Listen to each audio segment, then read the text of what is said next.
चला तर बघूयात मोडाची भाजी कशी बनवायची। त्यासाठी एक कांदा आणि एक टोमॅटो पातळ लांब चिरून घेतले, भरपूर कोथिंबीर घेतली, मोड घेतले आणि मोहरी, जिरे व कढीपत्ताही घेतला। आता कढईमध्ये तेल घालायचं। तेल गरम झालं की त्यामध्ये घालायची मोहरी। मोहरी तडतडली की त्यामध्ये घालायचे जिरे। जिरे फुलून आले की त्यामध्ये घालायचा कढीपत्ता।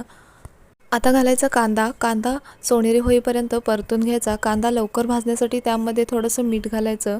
कांदा सोनेरी परतून झाला, आता त्यामध्ये घालायचा टोमॅटो। कांदा थोडा वेळ परतून घेऊन मिनिटभर झाकण ठेवून छान मऊ करून घ्यायचा। यामध्ये घालायची भरपूर कोथिंबीर। आता यामध्ये घालायची थोडीशी हळद, 1 ते 1.5 चमचा लाल तिखट मसाला किंवा कांदा लसूण मसालाही घालायचा। मसाला परतून घ्यायचा आणि थोडंसं पाणी घालायचं। आता याला मिनिटभर परतून घेऊन झाकण ठेवून चांगलं तेल सुटू द्यायचं। आता त्यामध्ये घालायचे मूग आणि मटकीचे मोड। मोड घालून याला छान असं मिक्स करून घ्यायचं। आता वाटीभर पाणी घालायचं, भरपूर अशी कोथिंबीर घालायची आणि याला 5 मिनिटे मंद गॅसवर शिजवून घ्यायचं। आणि तयार झाली मस्त अशी चमचमीत मोडाची भाजी।